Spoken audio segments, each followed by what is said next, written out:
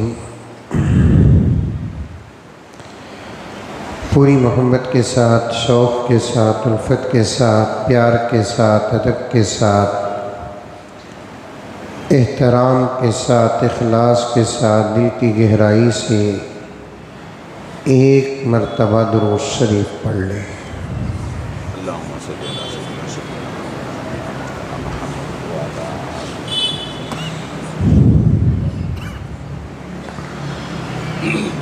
हमारा जो उन्वान चल रहा है वो हज़रात सहाबा किराम के मुताल्लिक़ अज़मत सहाबा और फ़ज़ीलत हज़रत अमीर मुआविया रज़ी अल्लाह तआला अन्हु।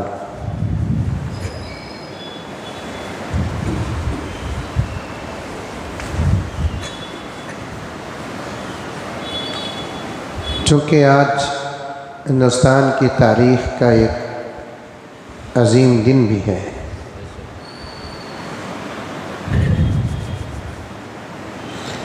जिसे किसी सूरत में भुलाया नहीं जा सकता।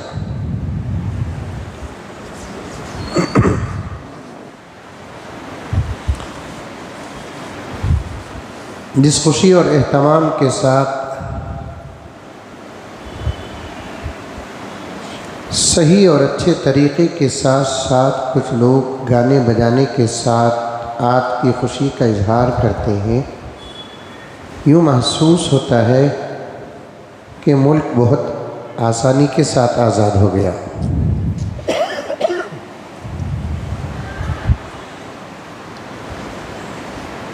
अभी मैं रास्ते में आते आते मेरे दोस्तों से कहा, जब 2-3 जगहों पर गाने की आवाज़ पड़ी तो मैंने मज़ाहिया तौर पर कहा, लता मंगेशकर की आवाज़ और मोहम्मद रफ़ी के गानों से डरकर अंग्रेज़ हिंदुस्तान छोड़कर चला गया।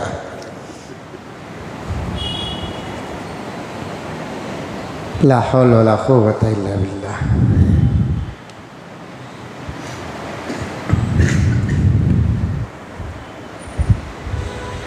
250-300 साल की ज़बरदस्त मेहनत और क़ुरबानियाँ और शहादतों के बाद हमारा मुल्क आज़ाद हुआ।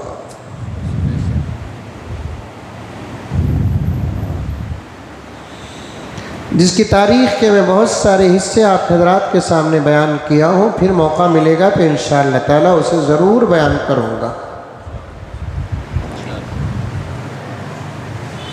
इस वक्त हमारे नज़दीक सबसे बड़ा मसला है सहाबा की अज़मत का,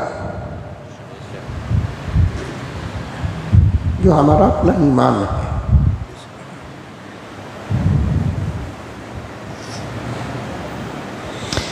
मैं इस मसले को इतना ज़्यादा अहमियत के साथ बयान भी नहीं करता था, लेकिन ज़रूरत इसलिए आ पड़ी है कि छोटे छोटे जो क्लिप्स आ रहे हैं और उससे जो फसाद उम्मत में पैदा हो रहा है, तो उसका अगर तदारुक न करे, उसके रोकथाम का इंतज़ाम न करे और उसका बेहतर जवाब कुरान और हदीस की रोशनी में न दे, तो फिर एक बहुत बड़ी जमात का ईमान ख़तरे में पड़ जाएगा।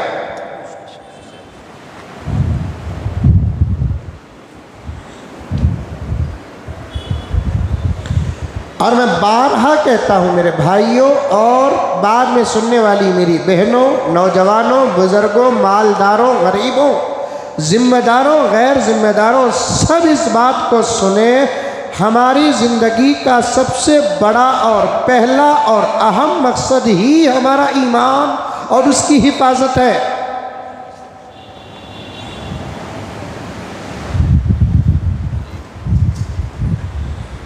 सबसे पहले इसकी फिक्र करें।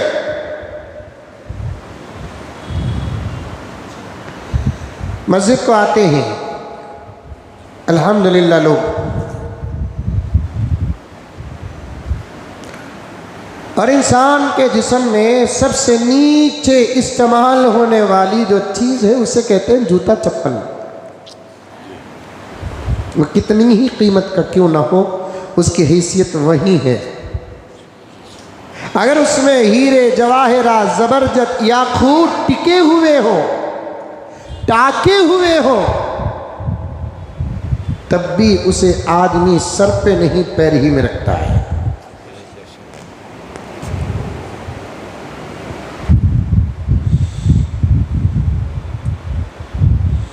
और आजकल उसकी भी कीमतें बहुत ज़्यादा है ना। मैं 500, 600, 700 के जूते चप्पल पर मैं बहुत खुश हो जाता हूँ। जब तक उन्हें छोड़ो ना को बोलता नहीं, मैं छोड़ता नहीं।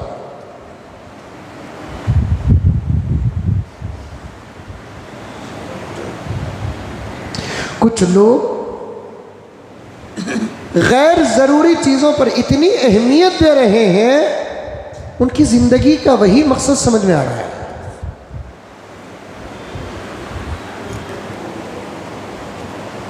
जूता चप्पल, बड़ी अच्छी मिसाल दे रहा हूँ जो आप हजरात के इंशाअल्लाह दिल दिमाग में उतर जाएगी मिसाल। जूता चप्पल कितना ही कीमती क्यों ना हो, लेकिन पहनते कहाँ हैं? पैरों में पहनते हैं।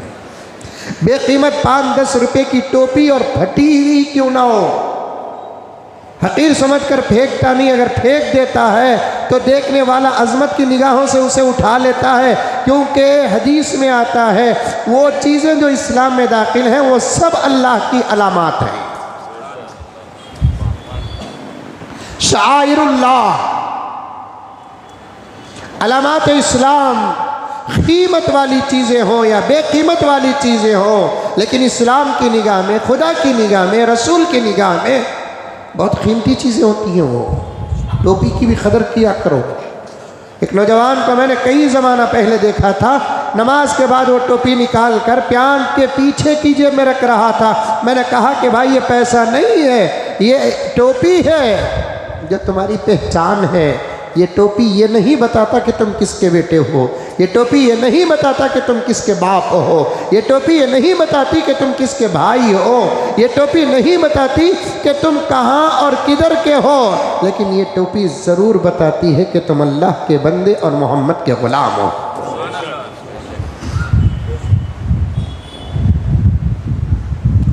इसका अदब करो, अदब, इसे पहनो।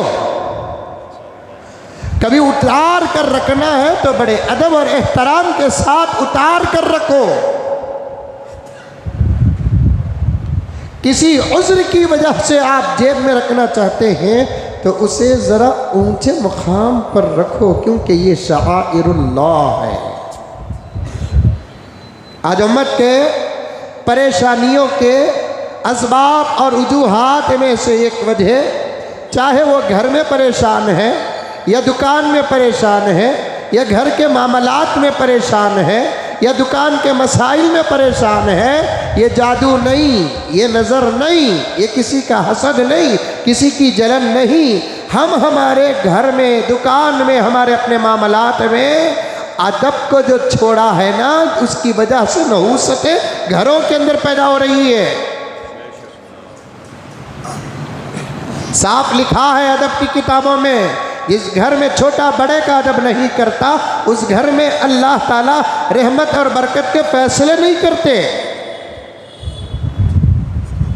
तुम तोरे लगा रहे हो, मक्के और मदीने की तस्वीरें लगाते हो, कुरान पाक के आयात लगा रहे हो, उसके साथ साथ जिन चीज़ों की ज़रूरत है उन चीज़ों को जमा करेंगे, तब जाकर रहमत और बरकत के फैसले होंगे।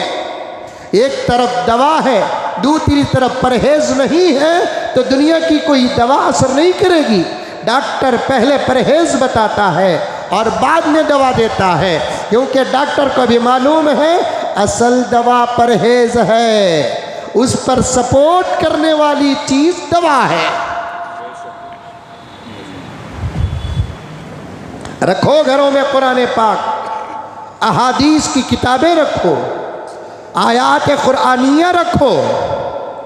कुछ खूबसूरत सही और जायज़ तस्वीरें रखना है तो रखो, लेकिन साथ में परहेज़ भी करो कि उन घरों के अंदर अल्लाह की नाफरमानी न हो, उन घरों के अंदर सुन्नत की मुखालफत न हो, उन घरों के अंदर गीबतें न हो, उन घरों के अंदर झगड़े न हो, उन घरों के अंदर बेहया तस्वीरें ना हो, अंधेरे में उजाले में अल्लाह और अल्लाह को रसूल को नाराज़ करने वाला कोई काम ना हो, किसी के बारे में हमारे दिलों में कीना ना हो, किसी के बारे में हमारे दिलों में बग़्ज़ ना हो, सबके हुकूक अदा करे और सबका अदब करे उनके हैसियत के मुताबिक। यहाँ तक कि मेरे वालिद मोहतरम हज़रत मौलाना PM ज़करिया साहब रहमतुल्लाह अलैह ने एक जलसे में इरशाद फरमाया, घर के अंदर कमरे में मियाँ बीवी जिस हालत में रहते हैं वो उनकी मोहब्बत है, वो उनका रिश्ता है। कमरे से अगर बाहर आ जाते हैं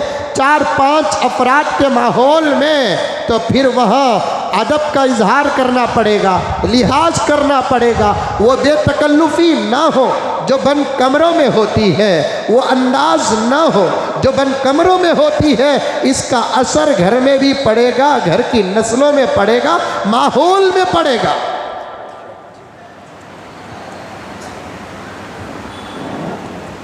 आती है बात समझ में? खाली सुनते हैं, अमल नहीं करते।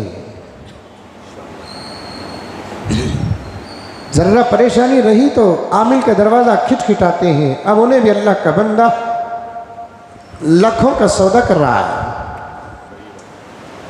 MBBS डॉक्टर उतना नहीं कमाता जो बंद कमरे में कुछ कागजात में कुछ चीज़ें लिखने वाला एक आमिल कमाता है। मैं भी एक ज़माने में मजाक करता था, क्या तभी मस्जिदा मदरसे से परेशानी हुई तो मैं भी एक अमलियात का दुकान खोल लेता हूँ।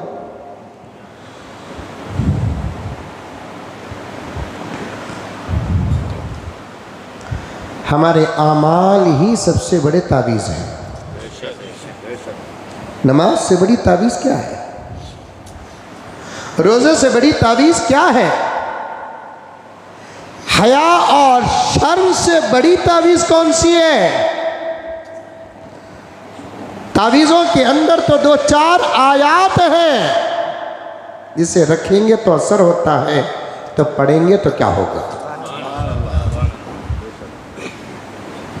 2-4 आयात हैं, ये आयात के आदाद हैं, गिनती है, रखते हैं जेब में असर। मैं आयात के रखने के असर का मुखालिफ नहीं, रखते हैं जब असर है तो पढ़ते हैं तो क्या आलम होगा। कुरान रखने की किताब है कि पढ़ने की किताब है? पढ़ने के साथ समझने की किताब है, समझने के साथ कुरान पाक पर जो बातें आई हैं उस पर अमल करने की किताब है। सहाबा की कामयाबी का राज क्या है? कुरान पाक, तिलावत, अमल, समझ, इफ़हाम, तफ़हीम, सहाबा किराम के हर कदम पर कामयाबी का राज है। सलमानो कुरान उठा। आ गई बात तो अर्ज़ करता चलूँ, क्योंकि ज़िंदगियों का कोई भरोसा नहीं, किसी बात को सिर्फ करने का माहौल भी नहीं है। आ जाती है तो मैं अल्लाह की तरफ से इशारा समझते हुए वो बातों को बोलता हुआ गुजरता हूँ कि उठाओ मेरे प्यारों कुरान पाक को उठाओ। कुरान को न उठाने वाला जलील खार नेस्त नाबूद हो जाता है और कुरान को उठाने वाला आबाद हो जाता है, कामयाब हो जाता है, अल्लाह की रहमतों का मुस्तहिक हो जाता है, प्यारे आका की तवज्जो का हकदार हो जाता है।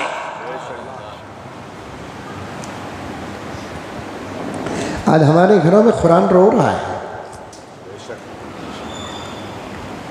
अलग अलग चीज़ों के अलग अलग रोने का अंदाज है। किसी का रोना दिखता है, किसी का रोना दिखता नहीं, लेकिन रोता है। आसमान भी रोता है।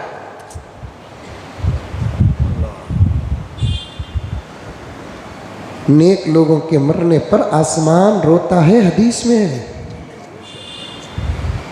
क्योंकि नेक लोगों के आमाल जब ऊपर जाते हैं तो इन्हीं आसमानों के दरवाज़ों से जाते हैं। जब नेक लोग मर जाते हैं तो फिर उन दरवाज़ों से उनके आमाल जाना बंद होते हैं, तो आसमान को भी रोना आता है, हदीस में है। कुरान की आयत भी है, फमा बकत अलैहिमुस समा वल अर्द। चुनाचे उमर बिन अब्दुल अजीज खलीफा राशिद सब जानते हैं, जिनके विसाल पर आता है तकरीबन 2 साल तक आसमान रोता रहा। एक रिवायत में आता है कि 40 दिन तक आसमान रोता रहा। ये सब सूफियाना बातें हैं, उस मकाम पर पहुंचेंगे तो समझ में आएगी। कुरान भी रो रहा है। आज उठाया किसी ने कुरान? जबकि आज उठाने की सख्त ज़रूरत है। आज जुमे का दिन सूरह काफ नहीं पढ़ते, अमल न किए, नारों से हालात नहीं बदलेंगे, उम्मत अमल में ना आई, जलसों से हालात नहीं बदलेंगे। उम्मत के अंदर अगर अमल पैदा ना हुआ तो फिर एहतिजाजों से कुछ होने वाला नहीं। सहाबा के नारों में क्या कमी थी?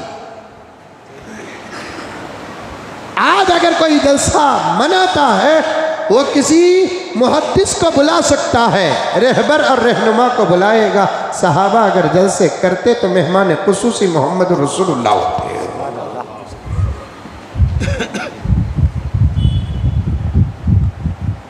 मक्के के 13 साल की जिंदगी में जो हालात आए हैं उसकी मिसाल क़यामत तक नहीं। हालात को रखे, मदीने को हिजरत किए, यही वो महीना है सफ़र का। प्यारे आका मक्का छोड़कर मदीना गए थे, मदीना जाकर भी आका आराम से नहीं थे, मक्के के अंदर के हालात ख़राब थे। मदीना जब गए तो बाहर से हालात ख़राब करने की कोशिश कर रहे थे।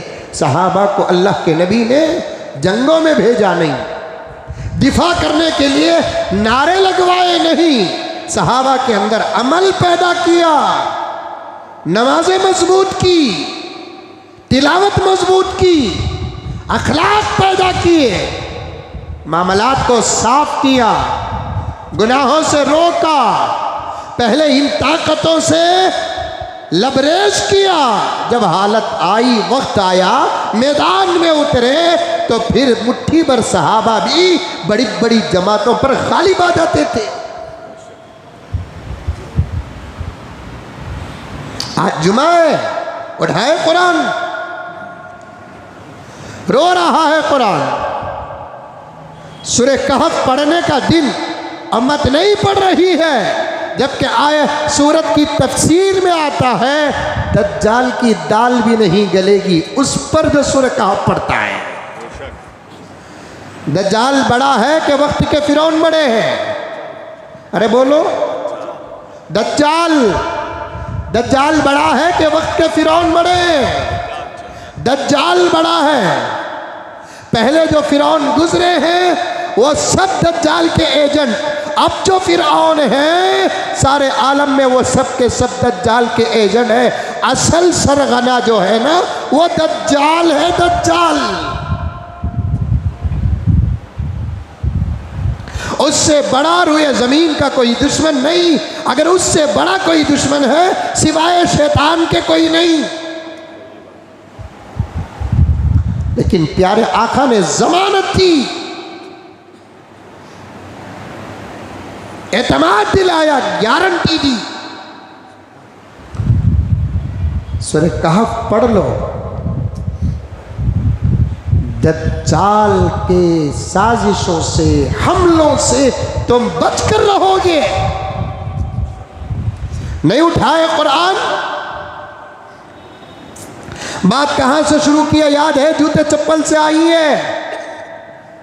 मिसाल देते देते मिसाल में तफसील पैदा हो गई है।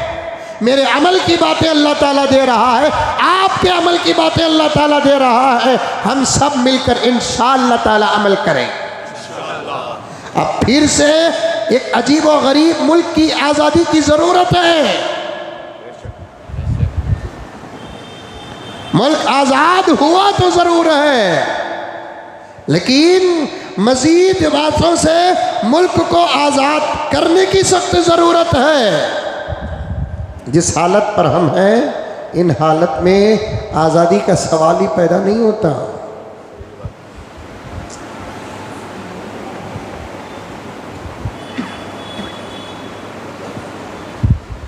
किसी ने क्या खूब कहा, अभी तक पांव से चिमटी है जंजीरें गुलामी की। अभी तक पांव से चिमटी है जंजीरें गुलामी की। अभी तक पांव से चिमटी है जंजीरें गुलामी की। दिन आ जाता है आज़ादी का, आज़ादी नहीं आती। दिन आ जाता है आज़ादी का, आज़ादी नहीं आती। अंग्रेजों के चुंगल से मुल्क आज़ाद हुआ, करप्शन से मुल्क आज़ाद हुआ, झूठ से मुल्क आज़ाद हुआ, बदउनवानी से मुल्क आज़ाद हुआ, गुंडागर्दी से मुल्क आज़ाद हुआ, दहशतगर्दी से मुल्क आज़ाद हुआ, जुल्म और सितम से मुल्क आज़ाद हुआ, महंगाई से मुल्क आज़ाद हुआ। फिर हम अपनी नस्लों को तारीख पक्की कराने के लिए हमारे मुल्क का बेहतरीन पाक व पवित्र तिरंगा लहराते तो ज़रूर हैं, लेकिन पता नहीं नस्लों को हम किस आज़ादी का सबक दे रहे हैं।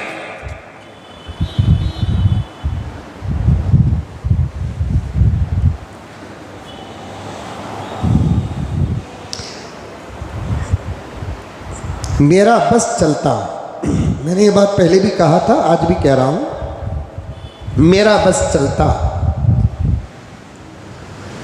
तो मैं आज के दिन तिरंगा लहराने का एक ज़बरदस्त कानून पेश करता। दीवाना उठा, मलिदा उठा, उन्हें तिरंगा को हाथ लगाकर लहरा रहा है, ऐसा मालूम होता ही नहीं है इसका बाप आज़ाद किया है।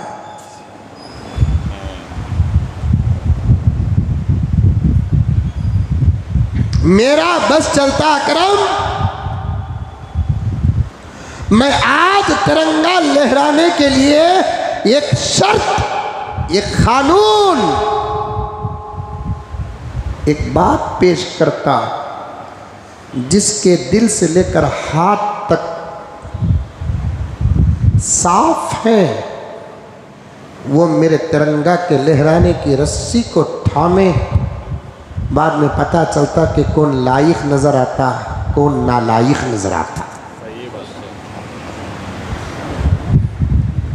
इन हाथों से रिश्वत के पैसे गिने गए, इन हाथों से नाअहलों के दरखास्तों पर, एप्लीकेशनों पर दस्तखतें डाली गई। ऐसे कई हाथ करप्शनों में मुब्तला। अभी थोड़ी देर पहले मैंने कहा था ना, कुछ लोगों का रोना नजर आता है, कुछ लोगों का रोना नजर नहीं आता। जिन लोगों का रोना नजर नहीं आता, जिन चीजों का रोना नजर नहीं आता, उसमें से मेरे मुल्क महान भारत का तिरंगा है जो रोता है नाअहलों के हाथ लगने से।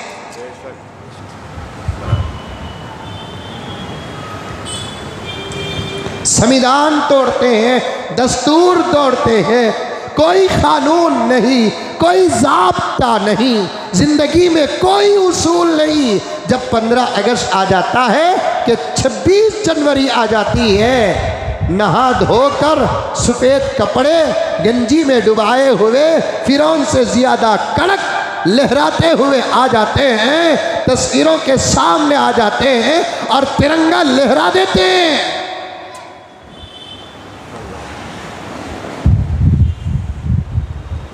लेकिन मुल्क आगे तो नहीं बढ़ रहा है। आज़ादी का जो फायदा हासिल होना था वो नहीं हो रहा है। मैं ये तो नहीं कहता मुल्क आज़ाद ना होना था। तवज्जो, डंके की चोट में कौन क्या बिगाड़ेगा जिसको मौत प्यारी हो। बिगड़ता तो उसका है जिसे जिंदगी प्यारी हो, उसका तो बिगड़ता नहीं जिसे मौत प्यारी हो।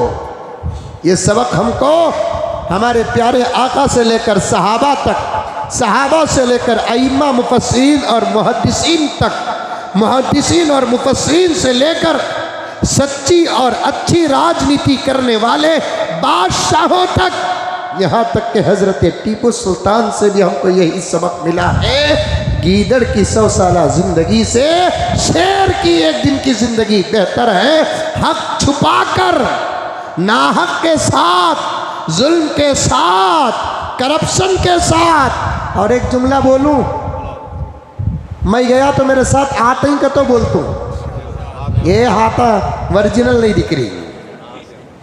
करप्शन के साथ, नाहक के साथ, जुल्म के साथ, ईवीएम इलेक्शन के साथ 100 साल जीने से हक के साथ, बैलेट पेपर के साथ एक दिन की हुकूमत बेहतर है। बेशक।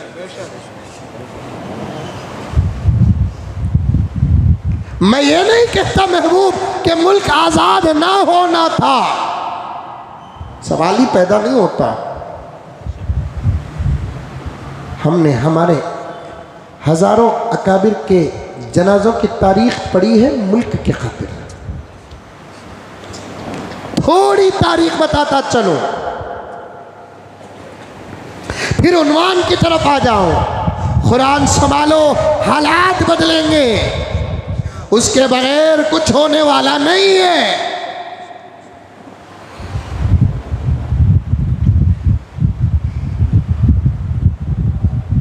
हमने हमारी तारीख में लाखों की सूलियां देखी हैं मुल्क के खातिर।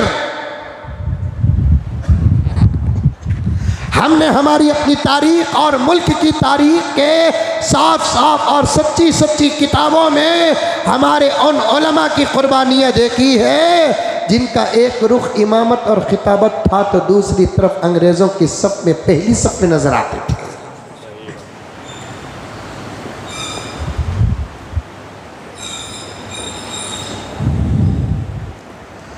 खाली 18 नोट, तवज्जो, 1890 से तारीख शुरू कर 1947 पर ख़त्म करने वाले लोग हिंदुस्तान जानते ही नहीं। तवज्जो चाहता हूँ मौलाना। 1990 से हमारे मुल्क की तारीख को शुरू करके 1947 पर ख़त्म करने वाले लोग मुल्क और मुल्क की तारीख और हिस्ट्री को जानते ही नहीं।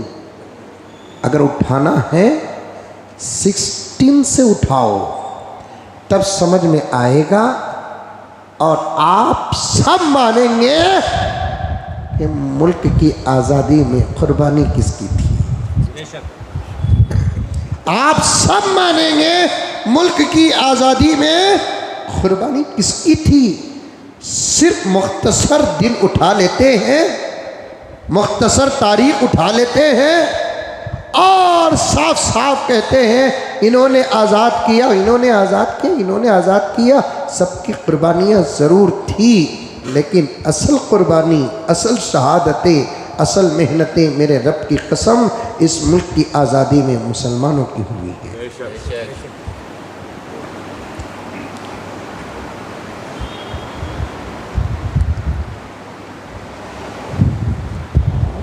असल कुर्बानी, शहादतें इस मुल्क की आज़ादी में हमारी हुई है।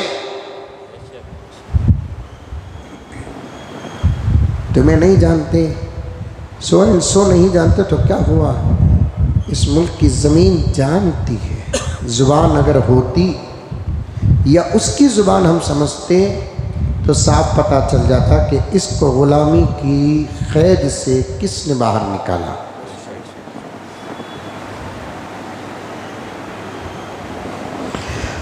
पत्ता पत्ता बूटा बूटा हाल हमारा जाने हैं।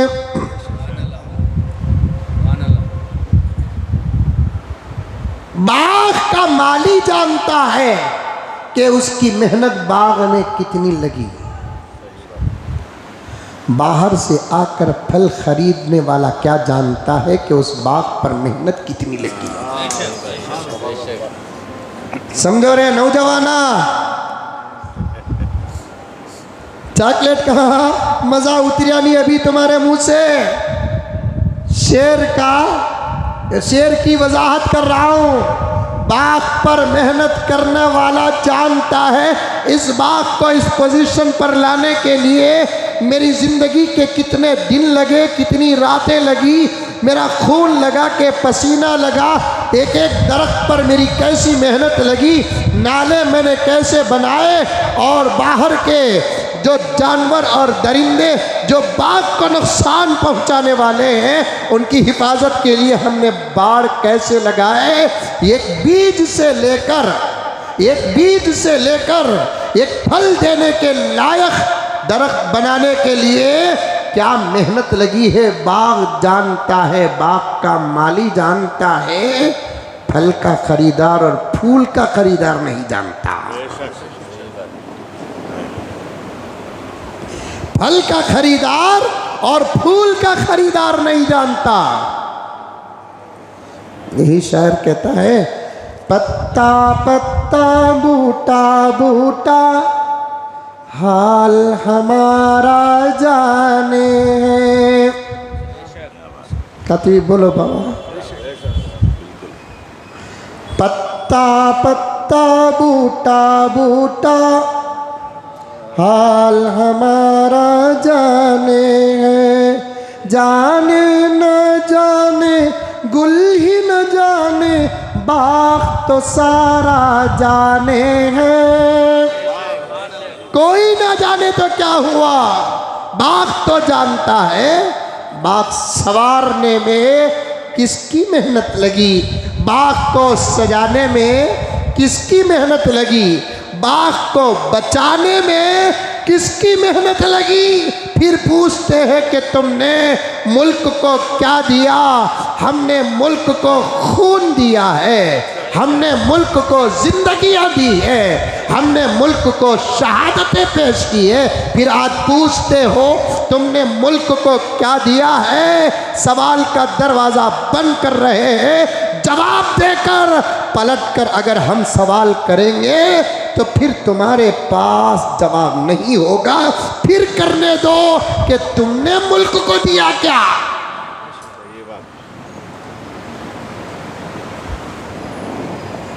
हमने दिया। आज लाल किला में खड़े होकर अंकल जो आज़ादी की मुबारकबाद पेश कर रहे हैं, इसकी दरो दीवार किसकी है? हमारी।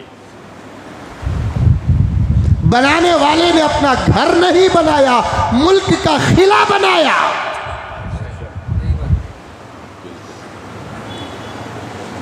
मैं चुपके थोड़ा छेड़ कर जा रहा हूँ, आपके सबक को ताज़ा करके जा रहा हूँ। मैं इस वक्त बहुत परेशान हूँ, मैं किस पर बात करूं, किस लाइन से मैं मेहनत करूं, मैं कैसे मुसलमानों को समझाऊं, इन उलमाए किराम की मेहनतों को काम में कैसे लाऊं, ये नौजवानों को मैं कैसे बताऊं। आज तुम्हारी जान खतरे में, आज तुम्हारी इज्जतें खतरे में, आज तुम्हारा घर खतरे में, आज तुम्हारी आइडेंटिटी खतरे में, आज तुम्हारा आधार कार्ड खतरे में, आज तुम्हारा इलेक्शन आईडी खतरे में, आज तुम्हारा राशन कार्ड खतरे में, आज तुम्हारा सफ़र खतरे में है, आज तुम्हारा हज़र खतरे में है, आज तुम्हारे घर दुकान बाजार और बिजनेस खतरे में है। यहाँ तक कि इससे बड़ी बात क्या हो सकती है। मुसलमानों मुसलमानों मुसलमानों ज़रा तवज्जो करो कि आज तुम्हारा ईमान खतरे में है।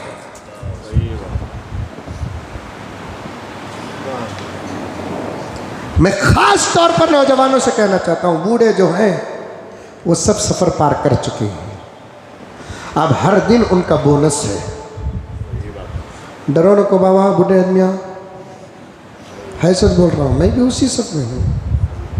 देखो क्या जल्दी मुंडी हलाली नहीं कर, तीनों मेरी जवानी के बहुत मुखालिफ हैं। अच्छे दोस्त हैं, मजाक करते हैं।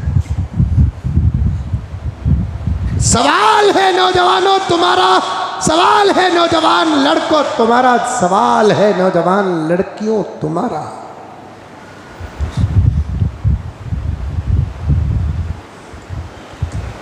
बीजापुर का एक पागल वैज्ञानिक,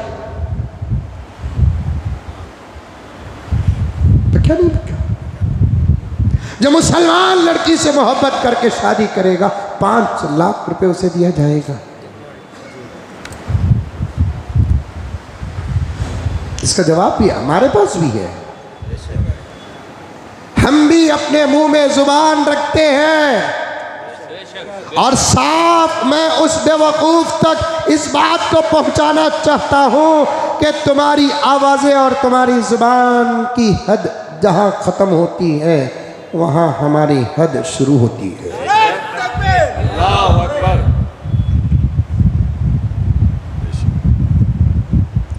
लेकिन ऐसे जुमले वही कहता है जिसका खून डुप्लीकेट होता है।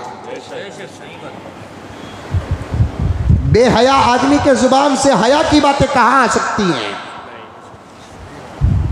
बेशरम, बेगैरत, रेड लाइट एरिया में जिंदगियां बसर करने वालों की निगाहों से लेकर जुबानों तक, जाहिर से लेकर अंदर तक कहां अच्छी बातें आएंगी? जो खुद इज्जत से बाहर होकर पैदा हुए हैं, मुझे साफ कहने दो, जो खुद, अब बोलेंगे मौलाना आप यहां क्यों बोल रहे हैं? जिसकी जो जगह है वहां से बोलता है। अब वो बेवकूफ यहां नहीं बोल सकता, मैं वहां नहीं बोल सकता। कुछ लोग हमारे अपने कहते हैं यहां बोलकर क्या फायदा, तुम्हें क्या मालूम है यही मिंबर और मेहराब की आवाज है जो सारे आलम में गूंजती है। यहां बोलकर क्या फायदा, यहां बोलकर क्या फायदा? बेवकूफों, नादानों, दूसरे पागलों की तरह पागल न बनो, दीवानों की तरह दीवाने न बनो। ये जगह वो है जो लाउड स्पीकर की मोहताज नहीं है। ये जगह वो है जो साउंड सिस्टम की मोहताज नहीं है। ये जगह वो है जो आवाज पहुंचाने के लिए किसी ऐसे मोबाइल और चैनल की मोहताज नहीं है। इसकी पैदाइश 25 साल के अंदर है, लेकिन दीन मुकम्मल फैल चुका सारे आलम में। कहां से? रास्तों से, चौकों से, शादी महलों से या किसी और जगहों से दीन अगर सारे आलम में फैला, मेरे रब की कसम इसी मिंबर और मेहराब से फैला है। ऐ मुसलमानों, तुम्हें मालूम नहीं, यहाँ आवाज करना हमारा काम है, यहाँ आवाज उठाना हमारा काम है, यहाँ आवाज लगाना हमारा काम है, और यहाँ आवाज लगाने वालों की आवाज को आलम के कोने कोने तक पहुंचाना खुदा का काम है।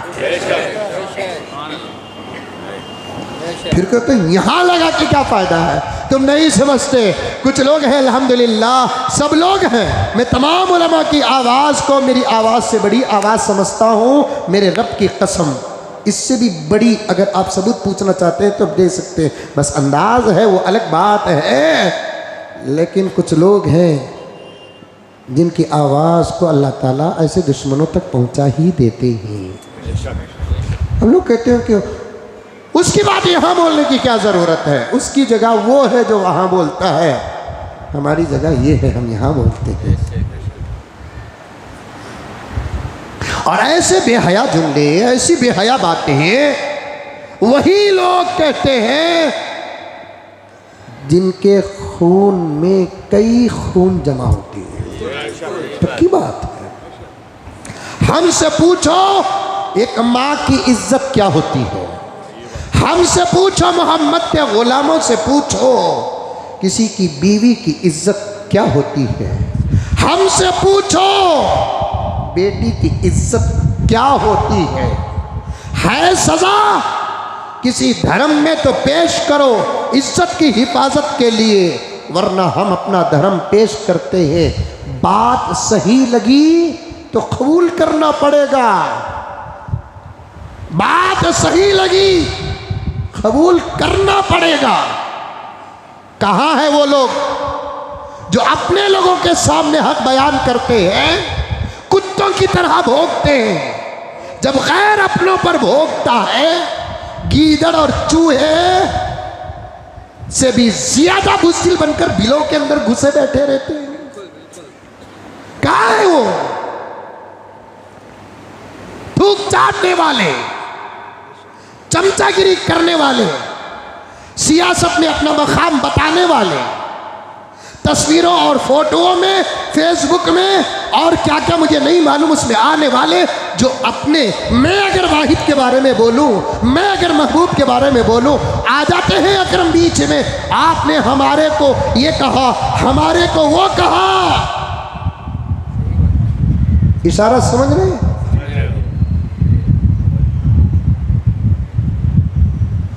ऐसे लोगों तो हमारे हिसाब किताब में आते भी नहीं हैं।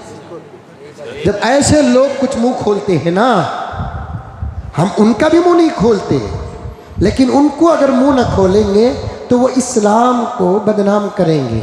लेकिन अंदर जो भोंकता है ना, उसे हम जवाब इसलिए नहीं देते कि उसे ना जवाब देना भी कुरान ही का हुक्म है। वइज़ा ख़ातबहुमुल जाहिलून क़ालू सलामा।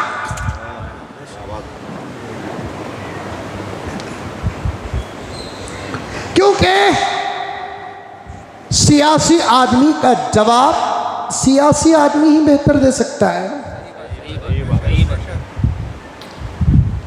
अब सलमान साहब के पीछे पड़े हुए हैं हम, क्यों? एक आलिम का जवाब एक आलिम ही दे सकता है।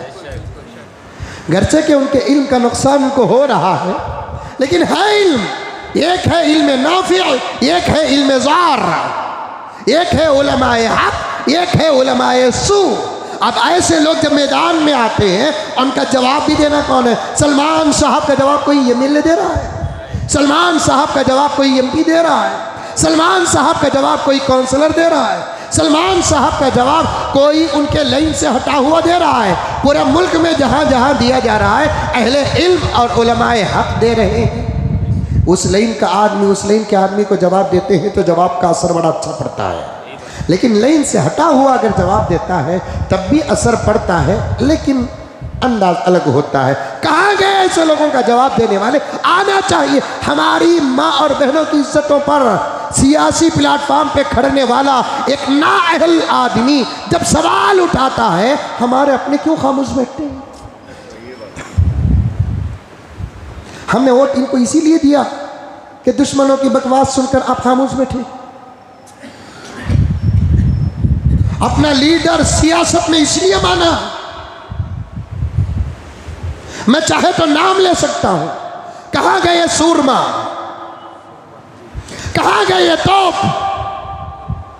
जब इनके सियासी आखाओं पर कोई बात करता है तो ये गले फाड़ फाड़ कर भोगते हैं। उम्मत की इज्जत पर वो भोग रहा है। क्या मेरी बेटी उनकी बेटी नहीं? क्या आपकी बेटी उनकी बेटी नहीं? और हम भी ऐसे हैं, याद रखो, इसीलिए कहते हैं वोट डालने से पहले अल्लाह को राजी करके वोट डालो। सूरतें देखकर वोट डालोगे, तुम्हारा एक वोट काफी होगा तुमको जहन्नम पहुंचाने के लिए।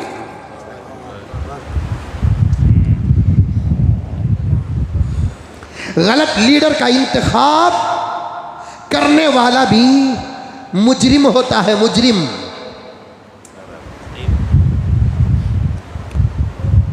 सूरतें निस्बतें न देखो, काम करने वालों को लाने की कोशिश करो।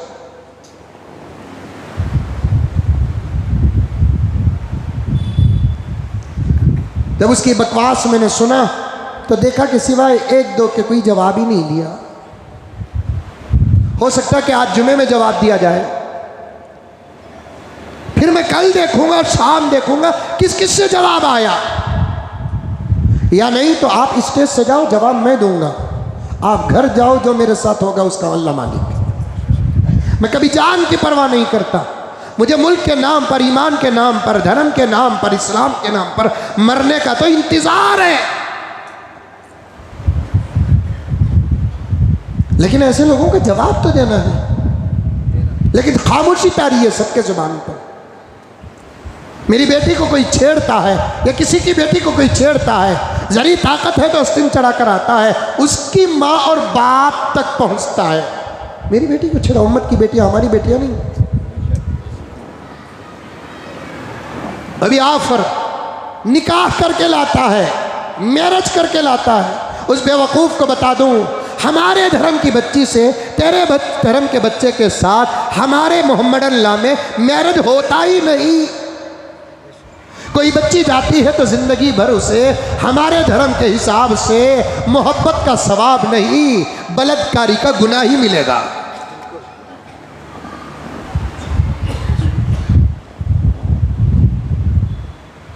हम कभी ऐसा नहीं कहते, हमारे बच्चों को डांटते हैं, क्योंकि हमारे धर्म में इस किस्म का काम जबरदस्त पाप है।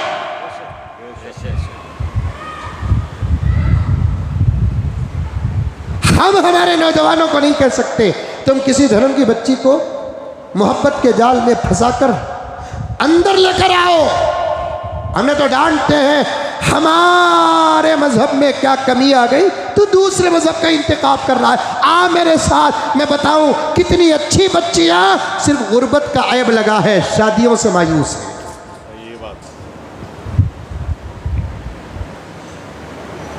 कितनी खूबसूरत बच्चियां एजुकेटेड बच्चियां, बाखलाक बच्चियां, घर संभालने की ताकत और सलाहियत रखने वाली बच्चियां।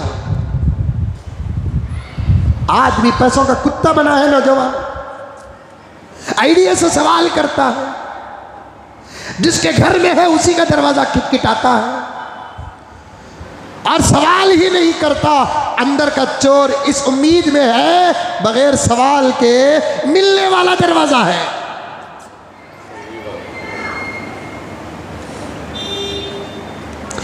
मुजद्दिद मिल्लत हजरत शाह सफ अली थानवी रहमतुल्लाह अलैह एक जगह पर लिखते हैं, कोई सियासी आदमी मुसलमान बैठा है, सियासत की कुर्सी में, हुकूमत की कुर्सी में बैठा है और उसके दस्तखतों से बहुत सारा काम होता है। समझने की कोशिश करें, मसला कितना नाजुक है बताता हूँ, सुनो। अब एक काम लेकर आए अकरम मेरे पास, मैं कुर्सी में बैठा हूँ, वो काम मेरे से ही होना है और मेरे दस्तखत पर वो काम हो जाता है और उसके मेरे वो काम के पूरे कानून शराइत उनके पास मौजूद है और मैं दस्तखत डाल रहा हूँ। ऐसी सूरत में उनका हदिया भी रिश्वत माना जाएगा। समझ में आया? नहीं आया? खाली सामने वाले बोल रही आया? मुझे हुकूमत उस काम के लिए बिठाई है और वो काम के शराइत अकरम के पास मौजूद हैं, पूरे डॉक्यूमेंट्स लेकर आए हैं। सही होने के बावजूद मैं दस्तखत डाल रहा हूँ और अंदर से मुझे एक उम्मीद भी है कि मेरे इस फैसले और दस्तखत पर अकरम मुझे कुछ तोहफा देंगे। तो थानवी ने कुरान और हदीस से इस्तिदलाल करके बताया कि वो तोहफा नहीं होगा, उसका हुक्म रिश्वत ही माना जाएगा।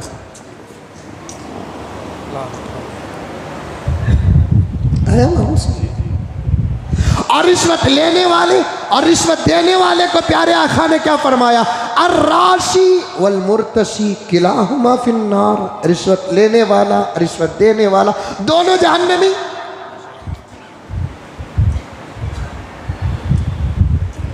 अब मैं दरवाजा खिटखिटा रहा हूं और अंदर की लड़की 19-20 में मुब्तला है, वो भी तो मेरी बच्ची है। नेक नियति से दरवाजा खिटखिटाया तो अच्छी बात है, लेकिन उम्मीद है कि मैं सवाल भी ना करूं तो मुझे जरूर मिलेगा, राडू बात चलेगी। आजकल तो घुघुआ इतने होशियार ही, हम ना दीवाने समझ नहीं, शादी करने से पहले साड़ू से मुलाकात करता, नहीं समझे? देखो अकरम समझिए, जिस बच्ची से शादी करने का इरादा है उसकी बहन के नौशों से दोस्ती करता है, बातचीत में ऐसे ही पूछ लेता है तुम्हारे ससुरे कैसे।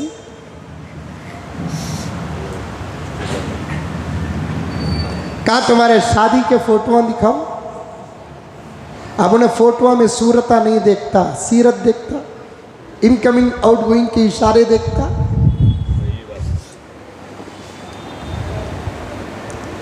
यहाँ बैठकर तुमने समझाना कहता हमें कितना पी कर रहना, पी का तो वो नहीं रे बाबा, मिजाज।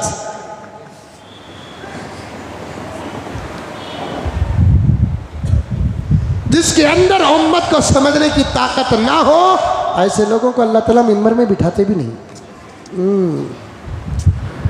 एक अमानत है यहाँ पर। कुरान पढ़ो, फिर वहाँ से यहाँ, यहाँ से यहाँ, ताकत इतना तक आते हुए बात अर्ज कर रहा हो, थोड़ा जवाब देता भी चलूं। हम नहीं कह सकते हमारा कुरान ये सबक नहीं देता, ये करने वाले को हमारा कुरान जो कहता है, ये जबरदस्त बात किसी किताब में है तो पेश करो।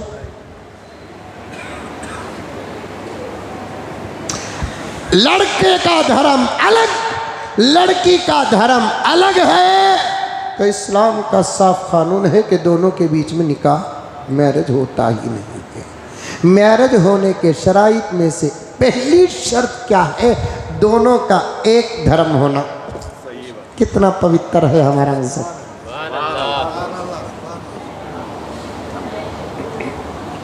एक धर्म में रहने वाली बच्ची आकर घर संभलना मुश्किल है, दूसरे धर्म की बच्ची आकर घर कहाँ संभलेगा?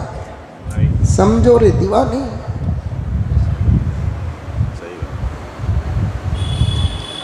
एक धर्म में रहकर भी जो अंदर के खानदान बटे हुए हैं, जो सिर्फ पहचान के लिए वो खानदान अलग हो तो घरों के दरमियान में मैचिंग नहीं होती।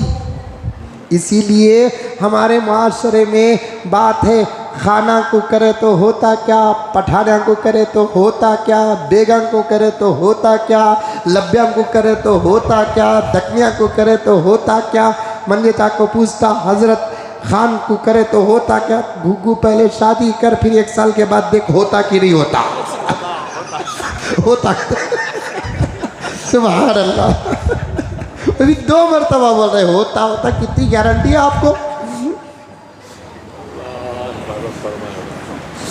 आकर पूछता है भाई कलमा एक है? एक है। अल्लाह एक है? एक है। नबी एक है? एक है। आगे पीछे कुछ एडजस्टमेंट नहीं है? नहीं है।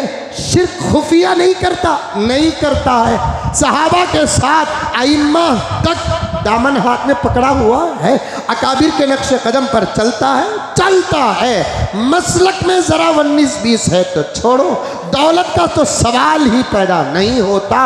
रंग रूप में भी 19-20 तलब बर्दाश्त कर लो। अल्लाह को राज़ी करने के लिए, इज़्ज़त की हिफाजत के लिए शादी कर लो, तुम्हारी मदद खुद खुदा करेगा। तुम्हारी मदद खुद खुदा करेगा। अल्लाह फरमाते हैं मुझे राज़ी करने के लिए शादी कर, दौलत के पीछे न पड़। जुमला बड़ा प्यारा जहन में आ रहा है अकरम साहब, काश मेरे नौजवानों को समझ में आ जाए। अल्लाह फरमाते हैं मुझे राज़ी करने के लिए तू शादी कर, दौलत के पीछे मत पड़। तेरी शादी को दौलत बना देता हूँ, तेरे निकाह को दौलत बना देता हूँ मैं, तेरी बीवी को दौलत बना देता हूँ मैं। और दौलत की कई किस्में हैं। सुकून भी एक बहुत बड़ी दौलत है, सच्ची मोहब्बत बहुत बड़ी दौलत है, शौहर के साथ वफा बहुत बड़ी दौलत है। आज हमारा मुल्क आज़ाद हुआ से तारीख नहीं, इसके वास्ते ज़रा मैं भी खुला हो गया सब। वफा बहुत बड़ी दौलत, सुकून बहुत बड़ी दौलत, प्यार बहुत बड़ी दौलत है। फटी हुई हसीर में सो, 2 तक्के डालकर 1 बेडशीट ओढ़ ना रखकर, शौहर की आमदनी पर बीवी अगर राजी है, यही दौलत है। क्या है सर?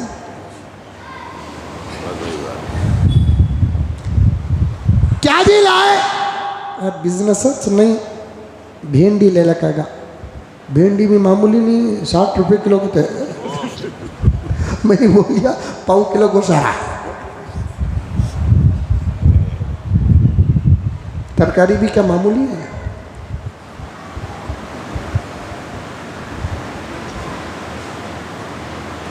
क्या मुल्क आज़ाद हुआ कि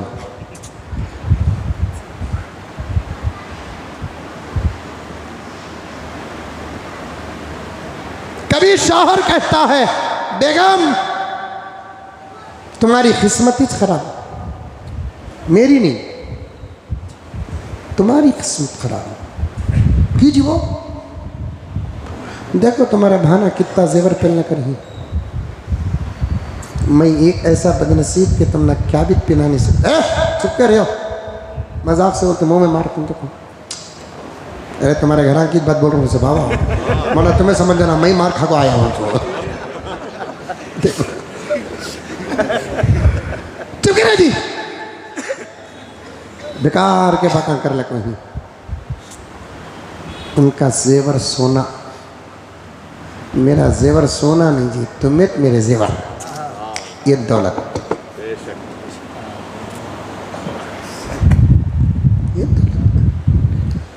माहौल का आदमी हूँ, मेरे सफ़र में रहते हैं हजरात, हजर में रहते हैं, ऐसे ऐसे फ़ोन आते हैं कान से पीप निकलता है।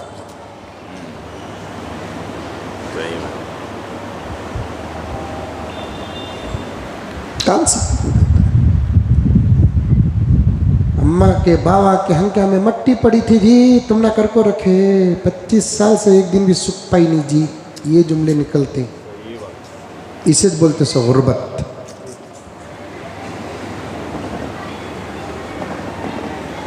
कभी इंशाअल्लाह ताला उलमा से सुने इस उन्वान पर बात। घर तो बना लिया लेकिन घर वाली अच्छी नहीं है।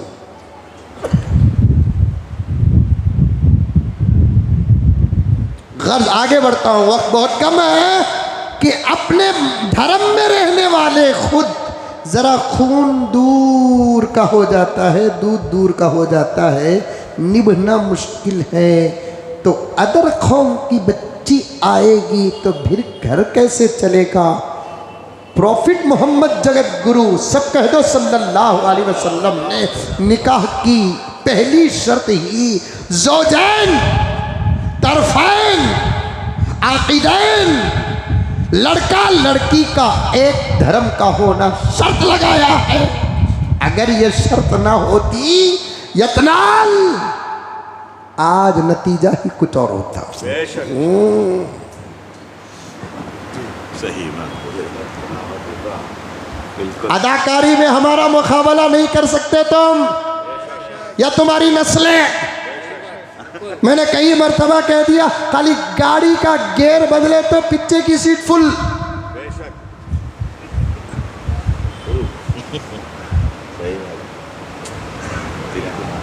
धर्म है, सबक है, खुदा है, ईश्वर का पैगाम है, तरबियत मोहम्मदुर रसूलुल्लाह की है, दलील और सबूत कुरान पाक है।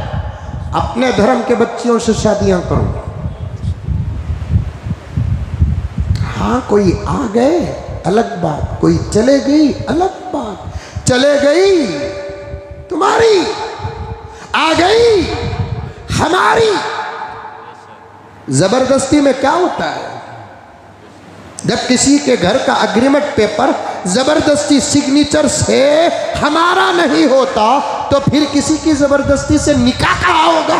बेवकूफ अहमक नादान, दूध पिया के क्या पिया पता नहीं, ऐसी बकवास कर रहा है।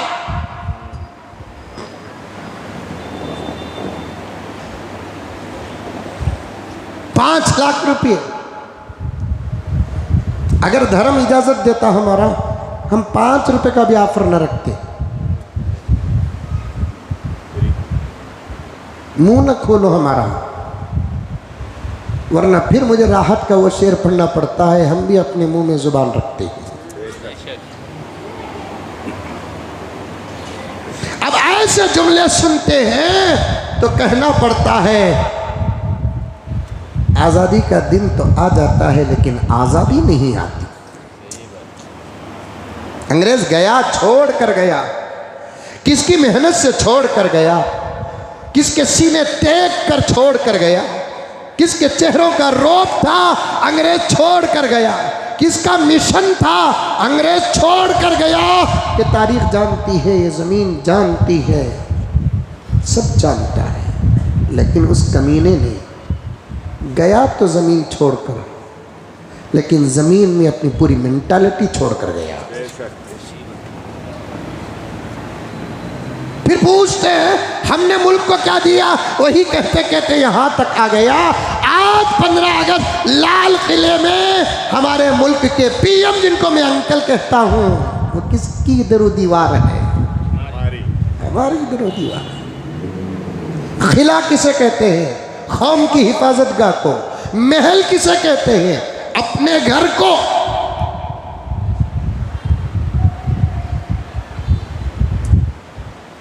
किले में, महल में, समझ आई बात में? किला किसे कहते हैं? मुल्क के, इलाके के हिफाजतगाह को किला कहते हैं। महल किसे कहते हैं? इसीलिए ताजमहल किला नहीं, वो अपने बादशाह का घर था जो अपनी बीवी की मोहब्बत में बनाया, वो अलग बात है। टीपू सुल्तान का एक महल नजर नहीं आएगा, बाबर का एक महल नजर नहीं आएगा, हजरत हुमायूं का एक महल नजर नहीं आएगा। जिस औरंगजेब रहमतुल्लाह अलैह पर आज बहुत बड़ा मसला बना रखा है। वो औरंगजेब की तरह हुकूमत करने वाला शायद मुल्क को फिर मिलेगा कि नहीं मिलेगा। कर लो जो करना है। जिंदगी का एवरेज था 60, 70, 80, बस चले गए। अगर वो लोग इस वक्त जिंदा होते तो फिर उनके घर के दरवाजों के पास खड़ने की भी तुमको नौबत ना होती। ऐसे लोगों के लिए तो मेरी अपनी तमन्ना कहता हूं मैं, 500,000 साल की जिंदगी होती तो बहुत अच्छा था। 50 साल हुकूमत करने वाला अल्लाह का बंदा, हमारे मुल्क की मिसाल हजरत अल्लामा हाफिज कारी मुफस्सिर मुहद्दिस फकीह औरंगजेब आलमगीर रहमतुल्लाह अलैह 50 साल हुकूमत किए।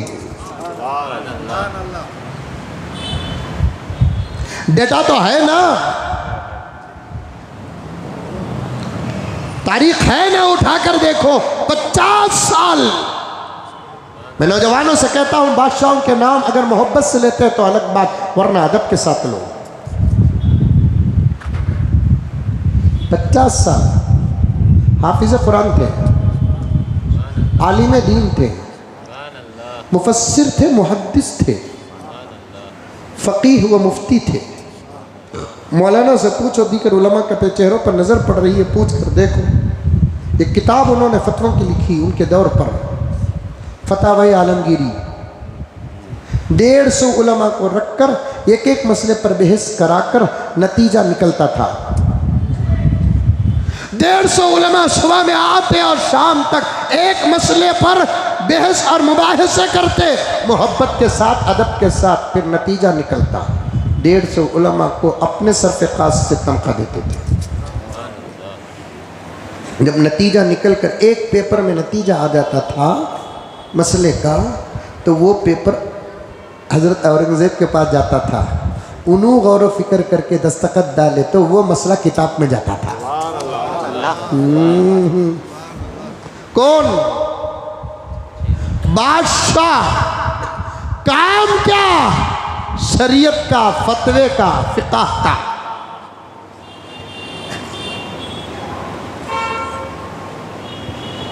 आजकल के काउंसलर एमएलए को कैसे भी फतवा लिखो, सही क्या पूछो, सब हम लोग मौलवी साहब का काम है। बोलते नहीं बोलते, ये सब हमारा काम नहीं, भी मौलवी साहब का काम है बोल कर बोला देते। वैसा ही कागज अगर औरंगजेब के पास जाता, औरंगजेब कहते ये सब काम मेरा क्या, उनका काम है, अगर ये बोल देते तो ऐसी ज़बरदस्त किताब ना आज हमारे मुल्क में छपकर सारे आलम में एक नाम न पैदा करती।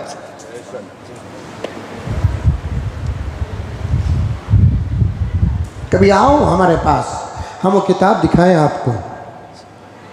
दारुल उलूम देवबंद से लेकर किसी भी मसलक के उलमाए किराम तकरीबन जब मसले का, सवाल का जवाब तलाश करना चाहते हैं तो इसी किताब को उठाते हैं। और किताब का नाम ही रखा गया फतावाए आलमगीरी, क्योंकि औरंगज़ेब का एक लक़ब था आलमगीर। उनके नाम से किताब लिख दी गई। सुभान अल्लाह। हज़रत अल्लामा हाफिज कारी, आलिम, मुफस्सिर, मुहद्दिस, फ़क़ीहुल अस्र औरंगज़ेब आलमगीर रहमतुल्लाहि अलैह। सुभान अल्लाह। 50 साल हुकूमत करो। शिवाजी से उनका मुकाबला था, वो अलग बात है। अब तुम्हारे अंकल भी कितने सियामा से मुकाबला कर लगे। बाहर छोड़ो साहब, ट्रम्प तो उनको देरा से दे रहा है, मांझा तुम्हारी लैंग्वेज।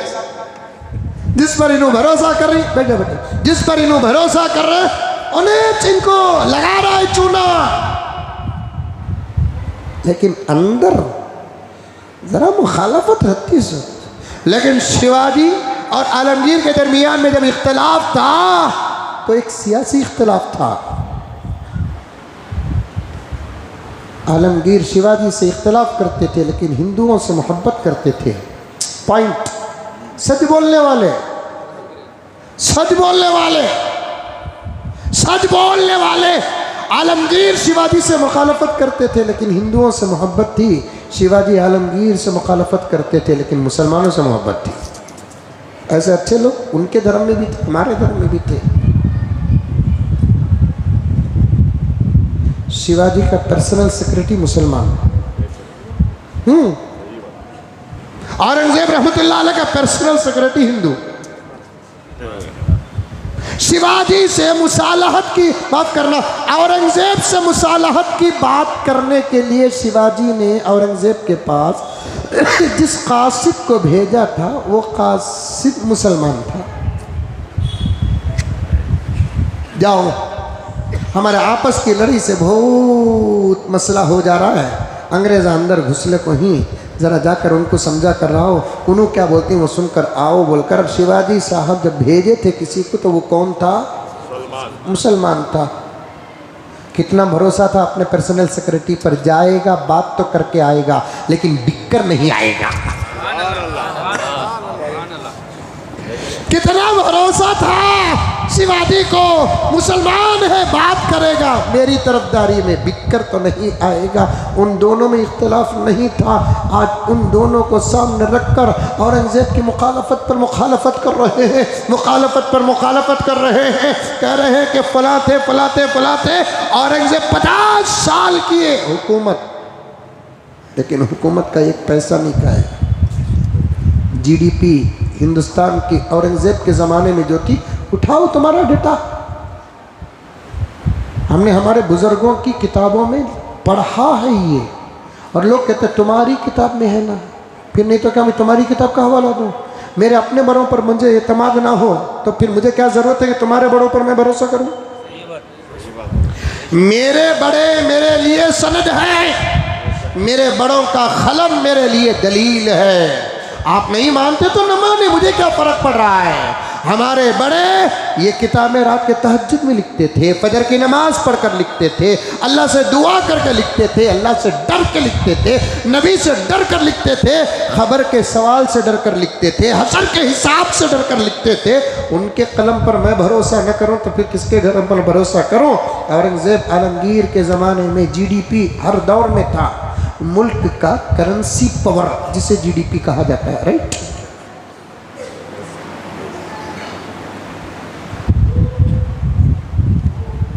करेंसी पावर मुल्क का जिसे जीडीपी कहा जाता है। और तफसील आप दूसरे हजरात से जो इंग्लिश अच्छा बोलते हैं उनसे सुन लो।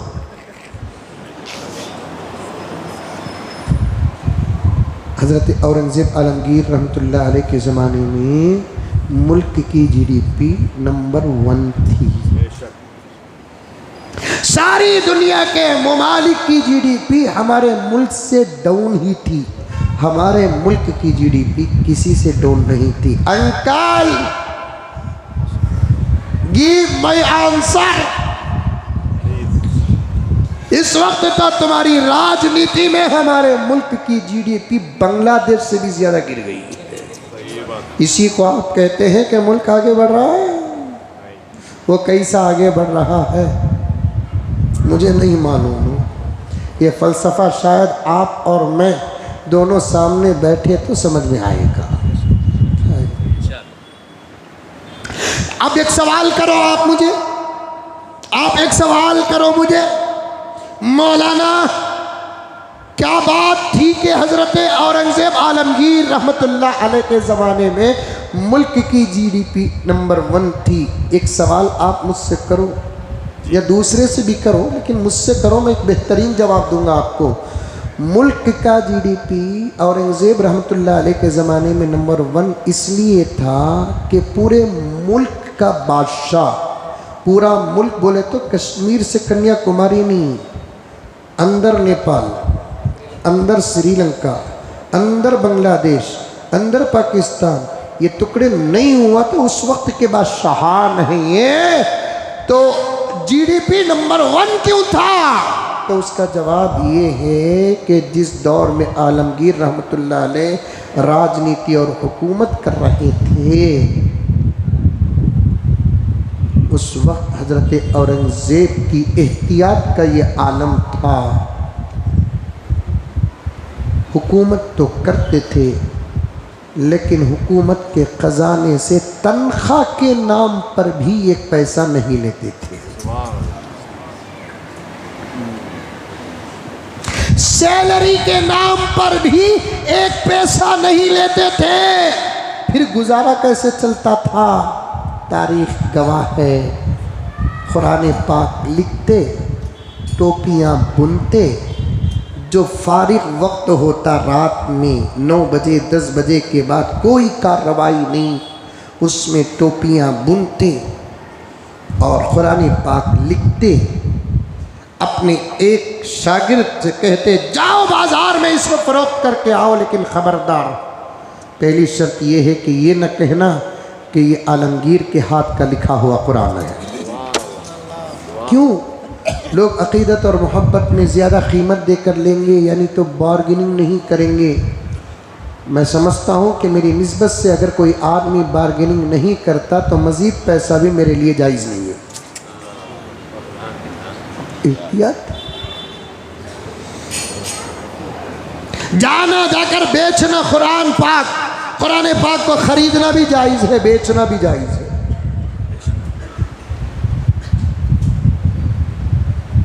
लेकिन नहीं कहना कि आलमगीर के हाथ का लिखा हुआ कुरान है। टोपी भी फरोख्त करना, लेकिन नहीं कहना कि उनके हाथों की बुनी हुई चीज़ है। क्यों? कुछ लोग होते हैं जो बड़ों को चढ़ाने के लिए उनकी कैसी भी चीज़ रख दो, या तो खरीद लेते नहीं तो तारीफ खुद करते है ना। दुनिया का माहौल, बड़े का बेटा नंबर 1 रहता, साहब तुम्हारे बच्चे के सका बच्चा तुम्हें दुनिया में देखा नहीं साहब। क्या साहब अखलाक उसके। मोबाइल उठा को व्हाट्सएप चेक करे तो मालूम होता जहन्नम कितना इंतजार कर रही बोल कर।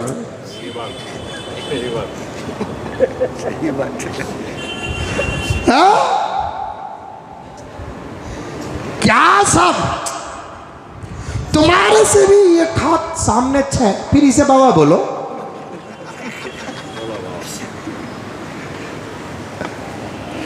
बड़ों की निस्बत आ जाती है ना, उनके हाथ की या उनकी गिरी हुई चीज़ भी कीमती बन जाती है, चाहे अच्छी हो कि बुरी हो। सही है। निस्बत से कीमत बढ़ जाती है। कीमत लगाओ, टोपी फरोख्त करो, लेकिन न कहना औरंगजेब का हाथ का बुना हुआ है। ये पहली शर्त है। दूसरी शर्त, कुरान के पैसे अलग ही रखना, टोपी के पैसे अलग ही रखना।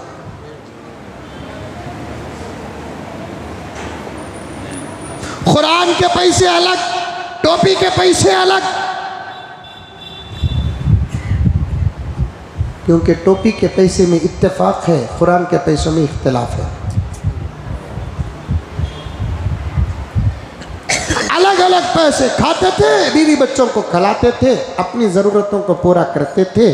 जब इंतकाल का वक्त आया तो फिर दोनों की अलग अलग कीमत को रखकर वारिसीन को बुलाकर कहते हैं, ये कुरान की कीमत बची हुई है, टोपियों की कीमत बची हुई है, मरने के बाद मेरे कफन दफन का इंतज़ाम टोपियों की कीमत में करना, कुरान का जो पैसा बचा हुआ है वो पूरे का पूरा गुरबा में तकसीम कर देना। मुल्क तरस रहा है ऐसे बादशाहों को।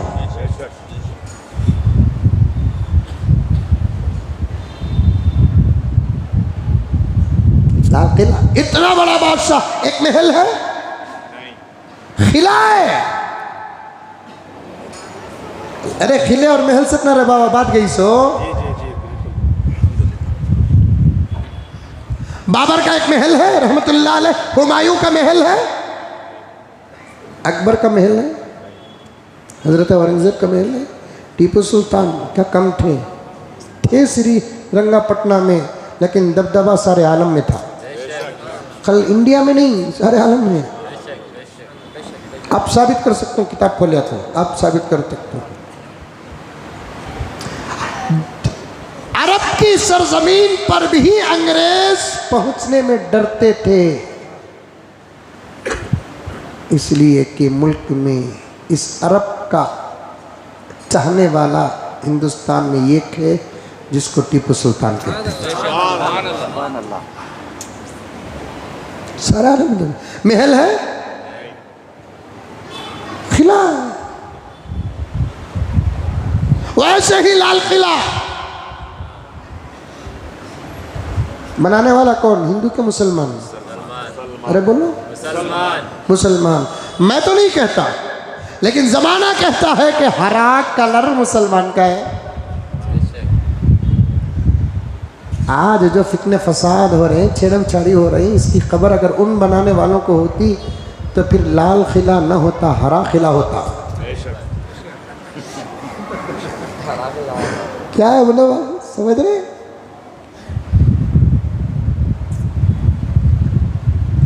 उनको दूर दूर तक इस बात का अंदेशा नहीं था कि हमारे बाद मुल्क में जात पर नहीं कलर पर भी हंगामे होंगे।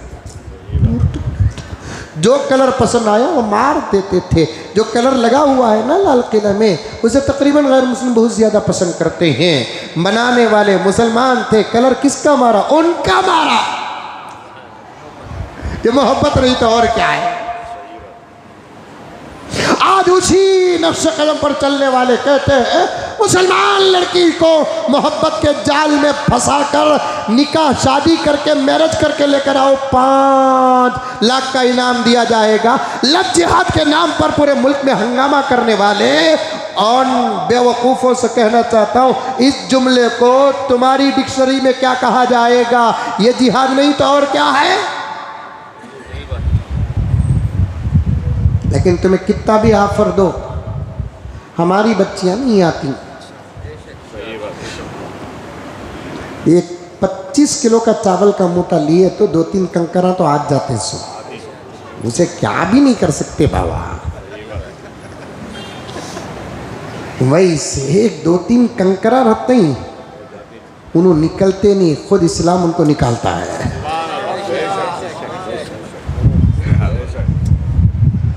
झल्ली, इस्लाम की झल्ली में मुसलमान जब छनते हैं, छानते हैं, मगज ठहर जाता है, कचरा निकल जाता है। ऐसे कचरों को तो हम कभी हिसाब में रखते ही नहीं। तुम 5 नहीं 50 लाख का इनाम दो, जिसका खून मुसलमान का है, जिसका दूध मुसलमान का है, जो अल्लाह रसूल को जानते वो मानते हैं, हिंदुस्तान को जान और मजहब को ईमान समझते हैं, वो कभी ये बॉर्डर पार नहीं करेंगे। नतीजे निकालो, इधर से उधर के बजाय उधर से इधर ही आ रहे हैं। मैं उस बेवकूफ़ से कहना चाहता हूँ, हमारे बच्चियों पर नज़र न रख, तू तेरे कौम की बच्चियों की हिफाजत कर। हमारे बच्चियों की फिक्र मत कर, तू तेरे कौम की बच्चियों की हिफाजत कर। मजहब को छोड़कर ज़मीन की मिट्टी को हाथ में पकड़कर मैं कहना चाहता हूँ, शादियाँ करने की बात तो नहीं करूँगा। मैं एक मुसलमान नौजवानों से कहना चाहता हूँ, तुम्हारे मुकद्दर में जो बच्ची है वही तुम्हारी बीवी है। इसके अलावा हर बच्ची को अगर तुम बहन मानते हो तो तुम्हारा ईमान मुकम्मल है।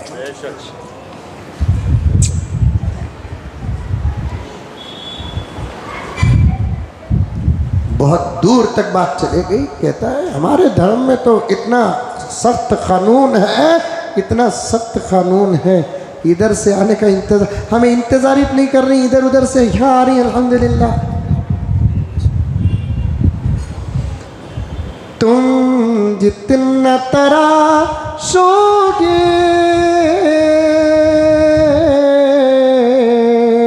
ये और सिवा होगा। इस्लाम वो पौधा है,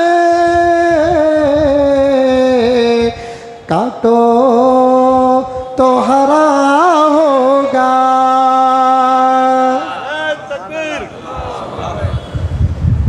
गर्ज में बहुत दूर गया, जाना भी ज़रूरी था मुझे।